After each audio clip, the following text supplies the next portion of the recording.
My name is Paul Noll. I served in the United States Air Force from 1968 to 1972, 3 years, 11 months, and 27 days. My serial number is AF68035-741.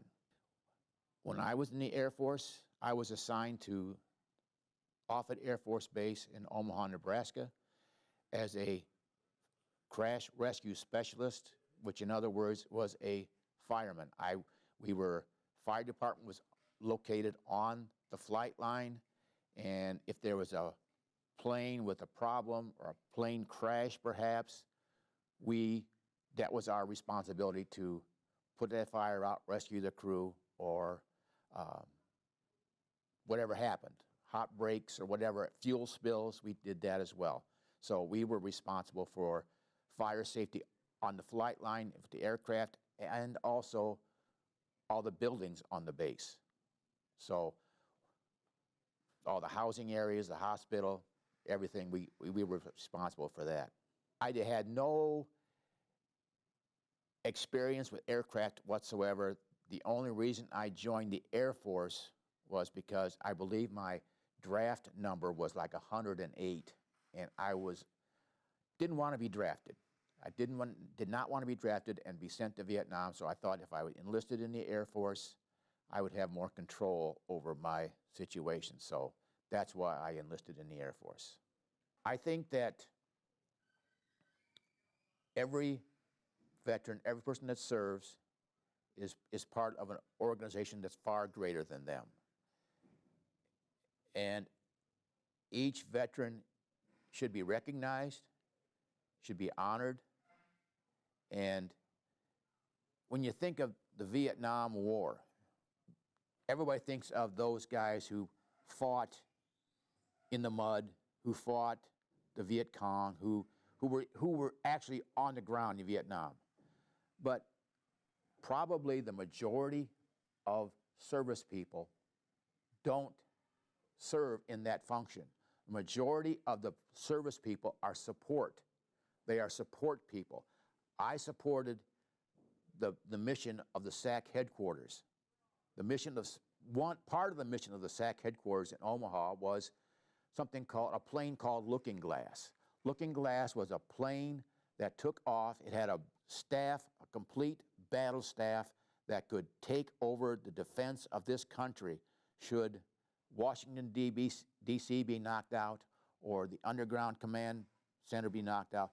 That plane in the air 24/7, 365. It took off at 8 o'clock every day. It never wavered, it never missed, unless we did have a blizzard one time where they couldn't go. But every 8 hours, a plane with a complete crew, with complete equipment, complete codes, everything they needed to take over should something happen on the ground. Looking Glass, that was part of, and my mission in Omaha as a fireman supported that part of that mission. So I'm proud of that. I have pictures of what that was like. So I think a funny moment in boot camp, I think every veteran, every guy who experienced boot camp, every person can remember their first morning in basic training. You're laying in bed, sound asleep, and the instructor comes in with a broom handle, banging on the metal garbage can. All right, get up. You have 15 minutes to do what you have to do and fall out on the street. It's 5 o'clock. It's still dark. And you have 15 minutes to fall out on the street. And also, they remember their first haircut. They have like 5 or 6 barber chairs. Barbers are just waiting for you. You line up. Okay, the first 6 guys sit down. The next 6 guys stand ready to sit down. When they're done, you sit down. And it was an experience that the barbers were very proficient. They just zip, zip, zip. You didn't have nothing left. So A unique experience. When I was in 1968 to 72, it was a very turbulent time in the country. There was a lot of protests, demonstrators, and when I was in the Air Force at that time, off at Air Force Base, there was two nights there was a demonstration outside the base. They blocked the base entry. Demonstrators did. And they came and demonstrated and argued, and they closed down the main gate, and the base commander asked the fire department to come with one of their trucks, water trucks, in case the crowd got out of hand.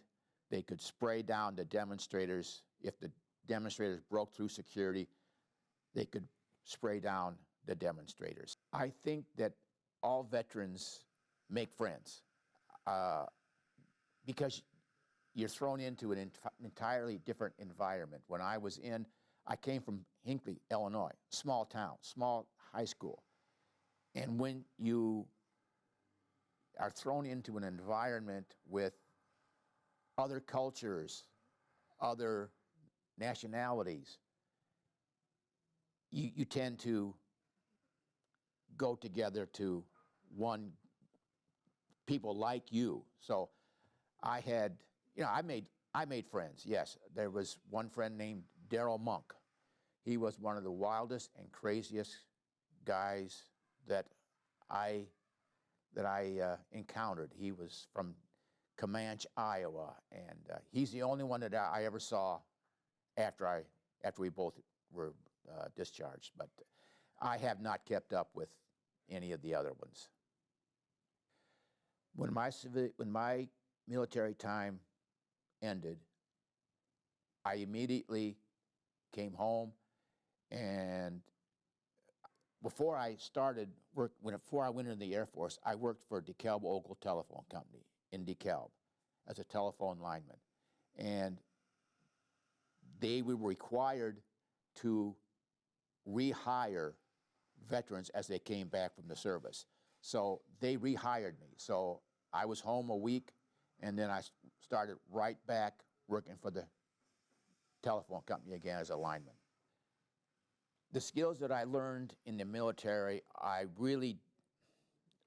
in the fire department, not really. I suppose if I had, when I was young and got immediately out, I could have gone to worked for the volunteer fire department in Hinckley, but I never did. So the skills, the fire department skills, I have not really used them, but people skills, being able to communicate, being able to talk to people, share with people, interact with people, those are the skills that I have retained, been able to use.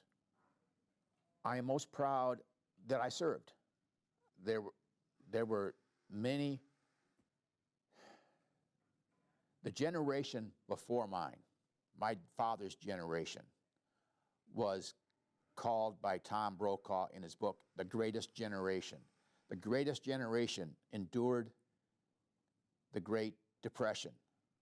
They survived, they worked the Great Depression. They lived through the Great Depression. Then they were thrust into a world war. When they came back, they went back to their education. They started their jobs. They started their families. And so when Vietnam came, the generation that was called the greatest generation, the following generation was my generation, the baby boomers. And my generation, when asked to go to Vietnam, said, hell no, we won't go. Hell no, we won't go. That was their chant, their demonstrators and the protesters. That was their chant. And there were protesters that fled to Canada. There were protesters that burned the flag, burned their draft cards. I served, and the ones I served with, I am proud that I served. I am proud to be an American veteran. I am proud of our flag. I am proud of what I did. It means a lot to me. War, as the saying is, war is hell.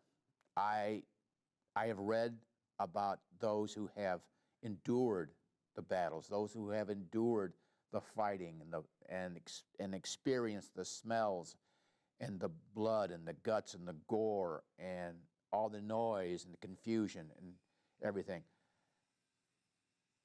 I didn't experience it, but I know that sometimes it's necessary. And so I think that there could be opportunities for a lot of young people these days to serve their country, not necessarily in the military, but serve their country in some way. I know that the nation of Israel requires all young people to serve, I think it's 2 years in the military. I'm not saying require military service. I'm just saying require some service to the country. I joined the American Legion when I got out. I waited maybe 20 years before I joined the Legion. There's an American Legion post in Hinckley that was founded in 1919. We just celebrated 100 years. And so I've been a member of the American Legion post in Hinckley since maybe over 20 years now. And we do, every Memorial Day, we do a program at the community building to honor those who died in the service. I've spoken at that ceremony probably 20 years now, or over 20 years.